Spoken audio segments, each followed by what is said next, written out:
If you just want to lose weight, changing your diet is most effective. If you want to shape your body and improve your mind, you'll have to get moving. I'm gearing this week towards those of you who hate exercise. If you enjoy it, then you're probably already doing it. Get curious about the world. Find activities that require you to physically engage. Feel free to think outside the box. Art fanatic? Go to museums. Like real estate? Go to open houses. If you like flowers, wander around Lowe's garden center.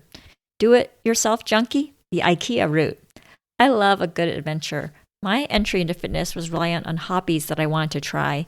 Scuba diving, whitewater rafting, rock climbing, mountain biking, skiing, snowboarding, surfing, traveling, dancing. I love being tricked into working out.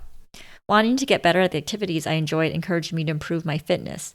Now I have a regular rotation of weight classes, yoga, pilates, spin in the mix. It's maintenance.